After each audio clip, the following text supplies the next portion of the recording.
On va voir ensemble ce que c'est que les ERP. Certainement, parmi vous, il y en a qui savent déjà ce que c'est qu'un ERP, ce que c'est qu'un logiciel de gestion intégré.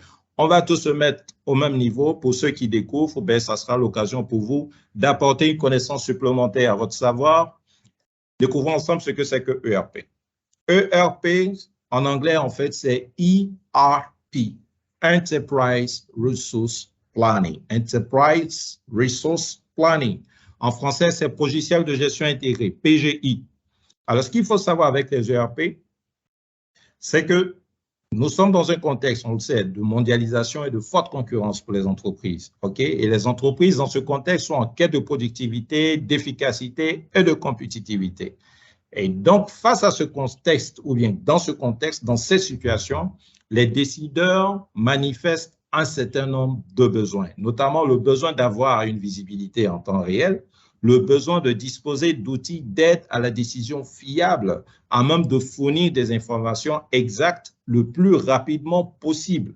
Et c'est à ces besoins que viennent répondre les ERP, c'est à ces besoins que viennent répondre les logiciels de gestion intégrés. On va voir à travers un exemple simple comment un ERP peut aider une entreprise à être performante, à améliorer, à avoir plus de productivité, à avoir un meilleur pilotage de la part de ses dirigeants. On prend l'exemple donc d'une entreprise. On va présenter cette entreprise dans une situation où elle n'a pas d'ERP. On va présenter une autre situation où elle dispose d'un ERP. Donc ici, c'est la situation d'une entreprise qui évolue dans le secteur de la transformation, mais qui n'a pas d'ERP. Alors, cette entreprise est dotée de plusieurs départements. OK, département vente, production, approvisionnement, ressources humaines, comptabilité, etc. Alors, cette entreprise qui n'a pas d'ERP sera encline à doter chacun de ces départements de logiciels différents. C'est-à-dire, la comptabilité aura un logiciel différent de celui des ventes, différent de celui des ressources humaines, etc. Et cela va exposer l'entreprise à un certain nombre de risques, des risques d'erreur de saisie, qui vont créer une incohérence de données entre les départements, des risques de non-mise à jour de données, des risques d'omission de données, mais surtout des risques de redondance de données car stockées plusieurs fois dans différents systèmes. La même information qu'enregistrée au département vente sera enregistrée au département compta et s'il y a un impact aussi par rapport aux ressources humaines, ça sera aussi enregistré là-bas. Vous imaginez? Donc, des redondances. Et encore qui plus est, cette entreprise sera exposée à des coûts de maintenance importants. Parce qu'il y a différents logiciels et souvent ces logiciels sont édités par des intégrateurs de solutions différents. Et donc, ça expose l'entreprise à des coûts élevés de maintenance, sans parler de la difficulté de pilotage de l'entreprise. Regardons cette entreprise, cette fois-ci avec un ERP. Déjà, schématiquement, il y a plus de clarté. Alors, il est important de noter, lorsqu'une entreprise a un ERP, elle est caractérisée par quoi? Elle est caractérisée par l'uniformisation des services et la centralisation de l'information au sein d'une base de données unique. C'est ça qui caractérise cette entreprise qui dispose d'un ERP. OK? Donc, on a une seule interface et toutes les informations sont centralisées dans cette interface et avec le même système. Du coup, l'entreprise a beaucoup plus d'avantages par rapport à la situation où elle n'a pas d'ERP. Les informations seront saisies une seule fois. On va éviter la redondance des données entre les départements et il y aura une meilleure coordination entre les services et on va gagner en temps et l'entreprise également va gagner en productivité. Alors moi, c'est une expérience personnelle que j'ai vécue en ma qualité de contrôleur de gestion dans une filiale d'un grand groupe européen qui évoluait dans le transport des colis, la livraison des colis et documents, la livraison express de colis et documents. Quand j'étais contrôleur de gestion, il fallait chaque fin de mois faire le reporting, faire l'état du mois, faire le bilan du mois, faire le compte, établir le compte et résultat du mois, le PNL, et envoyer ça à la maison mère, bien entendu en passant par mon directeur général. Mais chaque fin de mois, on n'avait pas d'ERP, c'était un casse-tête parce qu'il fallait que je fasse le tour de la compta, que j'aille au niveau de l'exploitation, que j'aille au niveau du département marketing commercial pour avoir les données, faire la synthèse avant d'envoyer. Alors, ce qui était dramatique, c'est que c'est seulement à la fin du mois qu'on pouvait faire cette consolidation. Donc, je fais cet exercice et je présente ça à mon DG et c'est maintenant qu'on pouvait constater si on avait atteint le budget, si on avait performé ou pas. Vous comprenez? Alors qu'on était déjà à la fin du mois. Donc, on n'a aucune action d'anticipation et ça, c'est parce qu'on n'avait pas d'ERP. On ne pouvait pas disposer de l'information en temps réel et donc, ça rendait difficile le pilotage, ça mettait un peu mal à l'aise mon directeur général. dans le pilotage de son entreprise. Vous comprenez? Et je me souviens encore que souvent, il fallait faire venir un informaticien pour qu'il connecte le logiciel du département marketing, du département vente avec le logiciel de la comptabilité pour transférer les données afin qu'on puisse avoir quelques données un peu plus approximatives pour pouvoir faire notre PNL, le compte de résultat du mois. Et c'est un casse-tête, ça nous prenait du temps, ça nous prenait aussi de l'argent, et voilà. Donc, vous comprenez, mesdames et messieurs, à quoi sert donc un ERP? Ça aide l'entreprise à être beaucoup plus performante et ça aide les managers à disposer des informations en temps réel et à faciliter le pilotage de l'entreprise. Ça, c'est la deuxième opportunité, mesdames et messieurs. J'espère que vous l'avez bien noté. Les ERP, facteurs de performance des entreprises. Allons sur l'opportunité numéro 3. Opportunité numéro 3, SAP numéro 1 mondial des ERP, parce qu'il existe plusieurs ERP dans le monde et il y a un ERP qui se distingue de tous les autres, c'est SAP. Pour ceux qui n'ont jamais entendu parler de SAP, c'est l'occasion pour vous de découvrir ce que c'est et c'est à cela que va servir cette opportunité, notre présentation sur l'opportunité numéro 3. Mais avant que j'aille plus loin, je voudrais, mesdames et messieurs, que vous réagiez dans le chat box pour me dire que jusque-là, ça va. Est-ce que vous m'entendez? Est-ce que le débit, il est bon? Le flow, il est bon? Vous percevez bien le message? Est-ce que vous pouvez réagir par chat box? Esmel, merci de lire les messages, les noms et les réactions pour que j'ai le feedback avant de progresser. OK, M. Koumara, il y a Philippe Marus qui dit que c'est bon pour lui. Philippe Marus seulement a réagi. Je pense que de mon côté, c'est bon. Dapé Christ Steven aussi dit que c'est super. Amat, chez lui aussi, ça marche. Gossé Rodrigue, bon, en un mot, ça va, hein. Il n'y a pas eu d'interruption, le flow est bon. Super. Merci beaucoup. Super. Merci Esmel, merci à tous, mesdames et messieurs. Donc, on reste connectés pour la suite. L'opportunité numéro 3, SAP numéro 1 mondial des ERP. Alors, on va faire un petit historique, un peu d'histoire sur SAP pour découvrir ensemble ce que c'est que SAP pour ceux qui ne savent pas.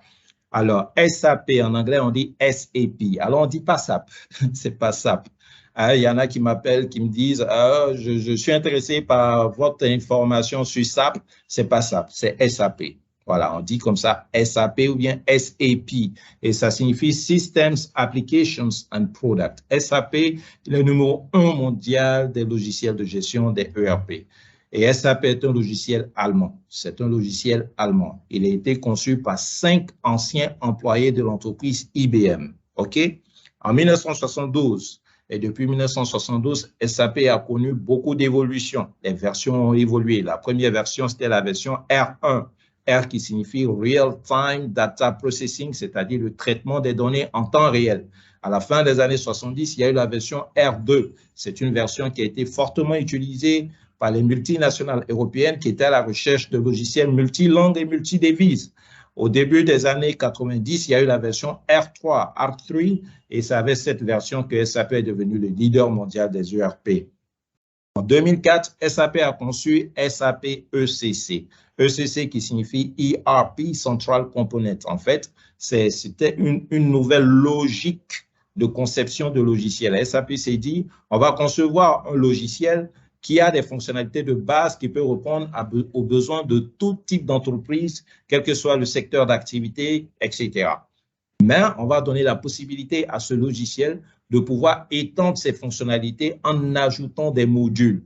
Donc ça, c'était le concept de SAP ici. Et c'est un concept qui existe encore. Beaucoup d'entreprises, en tout cas au niveau des grandes entreprises, utilisent encore cette version SAP ECC. La nouvelle génération de logiciels de SAP, c'est SAP HANA. Alors, SAP HANA, en fait, qui a été conçu en 2011, en fait, HANA, c'est la plateforme propre de SAP de gestion de base de données. Donc, la plateforme de gestion de base de données propre de SAP, c'est SAP HANA. Et S4HANA, qui a été conçu en 2015, S4HANA n'est rien d'autre que la suite des modules qui fonctionnent uniquement sur l'environnement HANA. S4HANA, c'est quoi? La suite des modules qui fonctionnent uniquement sur la plateforme quoi? HANA. OK? Et il faut comprendre que SAP a des versions qui s'adaptent aux petites et moyennes entreprises. Il y a un gros mythe au niveau de SAP. On pense que SAP, c'est uniquement les grandes entreprises. Non. SAP a des versions qui s'adaptent aux petites et moyennes entreprises. Et on peut même dire que le maximum de clients de SAP sont des petites et moyennes entreprises, encore que même si une petite et moyenne entreprise aux États-Unis, en Côte d'Ivoire, c'est une super grande entreprise. Mais comprenez qu'il y a des versions qui s'adaptent en tout cas aux entreprises qui sont d'une catégorie inférieure. Et lorsque vous entendez parler de SAP Business One, lorsque vous entendez parler de SAP by Design, sachez que ce sont des versions qui s'adaptent aux petites et moyennes entreprises. Right? Alors, ce schéma, c'est vrai qu'il date de 2018, mais la performance, on va dire le leadership de SAP est toujours d'actualité. C'est juste pour vous montrer un peu de quelle manière SAP dévance des mastodontes de l'informatique comme Oracle, comme Workday, comme Sage, comme Inform, mais de loin. OK? SAP domine le marché à des proportions vraiment qui sont imposantes. Et ce qui est intéressant de savoir, c'est qu'aussi de manière générale, le marché global même des ERP est en pleine croissance. Donc ça, c'est positif. Et c'est aussi une information à bien utiliser pour que cela soit une opportunité. Donc, les ERP eux-mêmes ont une croissance forte d'évolution. Et puis, vous avez SAP qui est le leader mondial des ERP. Quelques statistiques ou quelques chiffres pour vous montrer un peu le prestige dont dispose SAP dans le monde. C'est plus de 100 000 employés, plus de 22 000 partenaires dans le monde. C'est un chiffre d'affaires mirobolant, présent dans 180 pays, 26 secteurs d'activité déjà traités avec des solutions métiers. OK? Et j'en passe. 92% du Forbes Global 2000, 92% des entreprises dans le classement Forbes utilisent SAP comme logiciel de gestion. C'est fou. Mais encore plus fou, mesdames et messieurs, notez ce chiffre, 77%. 77% des recettes de transactions dans le monde sont enregistrées dans un système SAP. C'est extraordinaire le prestige qu'a ce logiciel et la reconnaissance qu'il a dans le monde, ce qui fait que quoi? C'est une opportunité si, bien entendu, vous utilisez cette information en développant votre expertise en SAP, en développant vos compétences en SAP, vous mettez SAP sur votre CV, ça suscite du respect, ça suscite de l'intérêt auprès des recruteurs. Regardons quelques entreprises qui utilisent SAP. Vous avez quelques marques d'entreprises et j'imagine que vous les connaissez toutes. Apple, BMW, McDonald's, Ford, Sony, Nestlé, Nokia, Siemens, DHL, eBay, Samsung, j'en passe. Et ces entreprises qui sont pour la plupart leaders ou dans le top 5 ou dans le top 10 de leur secteur d'activité ont adopté le SAP comme logiciel de gestion, un peu comme s'il y a une corrélation entre le fait d'utiliser SAP et d'être performant et même d'être leader dans son secteur d'activité. C'est pour ça SAP a ce slogan-là qui est « The best run SAP », les meilleurs utilisent SAP comme logiciel de gestion. Notez que 75%, lorsqu'on classe les 500 plus grandes compagnies au monde, 75% utilisent SAP comme logiciel de gestion. Vous comprenez? C'est un logiciel de prestige, c'est un logiciel d'élite. Et donc, l'avoir sur son CV, ça en jette, comme on dit, ça suscite de l'intérêt, ça suscite du respect. Et SAP n'est pas que dans le domaine des entreprises, SAP aussi dans le domaine des institutions et des organisations internationales. Des organisations comme la Banque africaine de développement, comme la CEDEAO, comme la Banque mondiale, comme les agences de l'ONU ont adopté SAP comme logiciel de gestion pour ne citer que celle-là. OK? Alors, donc vous comprenez bien l'opportunité. SAP numéro 1 mondial des ERP. La question que je voudrais vous poser pour garder cette séance vraiment interactive, est-ce que vous connaissez d'autres entreprises qui utilisent SAP dans votre pays ou même au-delà de votre pays? Est-ce que vous pouvez le mettre dans le chat? Et la deuxième question, est-ce que parmi ces entreprises et organisations internationales, il y en a parmi lesquelles vous aviez ou vous rêvez toujours d'y travailler? OK, donc deux questions. La première, est-ce que vous connaissez au-delà de ces entreprises, d'autres entreprises qui utilisent SAP dans votre pays? Et est-ce qu'il y a parmi ces entreprises, et donc vous le mettez dans le chat, s'il y a une entreprise dans laquelle vous rêvez encore de travailler, vous marquez le nom de l'entreprise également dans le chat. Esmel, merci de voir le retour de l'assistance sur ces questions. OK, il y a déjà des réponses qui sortent. Total, il y a Philippe Marius qui dit Total utilise SAP. Salomon Cano, dit que le groupe Sifka utilise SAP. Fatima nous dit que Vivo Énergie utilise SAP. Olam utilise SAP. C'est Ephraim qui vient de le saisir. Très bien. La nouvelle parfumerie Gandour utilise SAP aussi. Ça, c'est Koné qui le dit. La banque BCC l'utilise. Et ça, c'est Brenda Hamon qui le dit. Barrick Gold utilise aussi SAP. Le groupe Sifka, ça avait été déjà dit. Olam, Palmsi, ça c'est une nouvelle information. C'est intéressant. C'est intéressant. Merci beaucoup. Merci Esbel. Merci pour ces retours, mesdames et messieurs. Et bien voilà, donc il y a de plus en plus le nombre d'entreprises qui utilisent SAP qui ne fait que grandir. Voilà, SAP aussi a une grande stratégie de vulgarisation et d'expansion en Afrique, ce qui est totalement positif. En Occident, on n'en parle pas, Là, c'est vraiment une grande majorité des entreprises qui l'utilisent et ce qui est totalement positif d'ailleurs. Alors, continuons donc dans notre présentation. Alors, ce qu'il faut savoir, c'est que SAP a des activités de recherche et développement qui sont vraiment très élevées, comme vous pouvez vous imaginer. SAP fait l'effort de rester toujours à la pointe de la technologie et développer chaque fois des solutions, les actualiser pour qu'elles répondent au mieux aux besoins du moment. Et il y a ce concept que SAP a développé qu'on appelle l'entreprise intelligente. Le concept d'entreprise intelligente. Donc, ceux qui veulent aller après plus loin dans la compréhension ou dans les évolutions des solutions de SAP, il faut intégrer cela, entreprise intelligente. Alors, entreprise intelligente pour SAP, c'est quoi? Pour SAP, l'entreprise intelligente, c'est cette entreprise-là qui utilise des technologies avancées et qui utilise les best practices à travers des processus intégrés, des processus agiles. C'est une approche qui aide les entreprises à devenir plus rentables, plus résilientes, plus durables, tout en se transformant en entreprise qui adopte les meilleures pratiques de gestion Best Run Business. Alors, l'entreprise intelligente, c'est celle-là qui va appliquer des technologies qui sont basées sur le cloud, qui va appliquer des technologies comme l'intelligence artificielle, l'Internet des objets, IoT, pour avoir une meilleure utilisation des données afin de détenir un aperçu en temps réel. On revient toujours sur ça, afin de détenir un aperçu en temps réel sur les opérations, des informations sur les opérations, des informations sur l'environnement, des informations aussi sur la clientèle. Donc ça, c'est le concept d'entreprise intelligente. C'est vraiment juste une brève introduction que je fais là-dessus. Je ne vais pas aller dans le détail en vous présentant un peu toutes les composantes qu'a une entreprise intelligente. Sinon, il y a des composantes telles que vous voyez affichées sur l'écran, d'accord? Et ce que je voudrais vous dire, c'est ce que SAP a développé aujourd'hui pour aider les entreprises à devenir entreprises intelligentes, OK? Et ce que SAP a développé, c'est ce programme-là que SAP appelle Rise with SAP.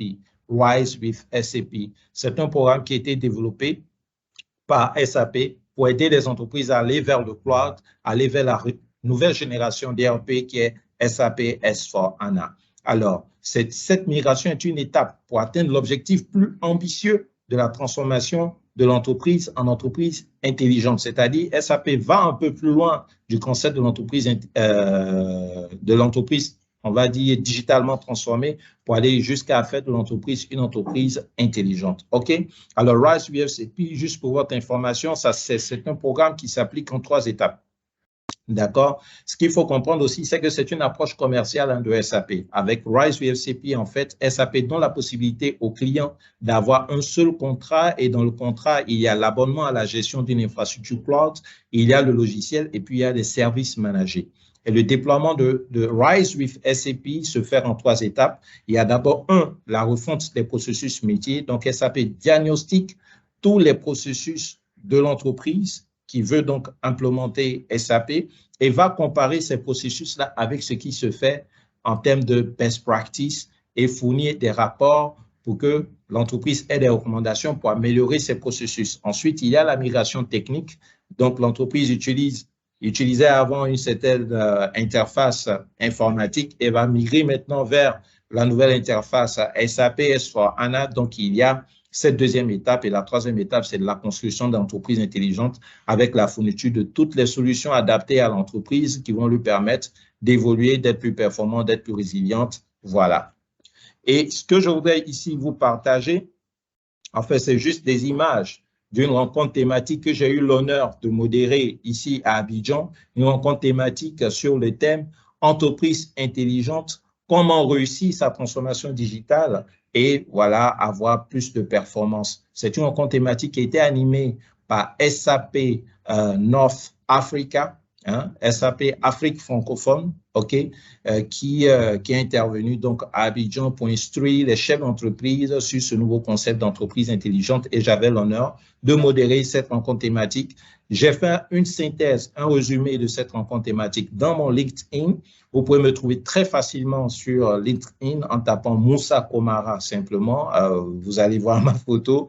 Il n'y a pas beaucoup de Moussa Komara aussi sur LinkedIn et vous allez voir que j'ai rédigé un article qui synthétise des informations qui ont été partagées durant cette rencontre thématique, mais aussi qui va vous donner un peu plus d'informations sur tout ce concept d'entreprise intelligente et qui va vous permettre aussi de découvrir les solutions que SAP a développées, surtout pour les petites et moyennes entreprises. All right?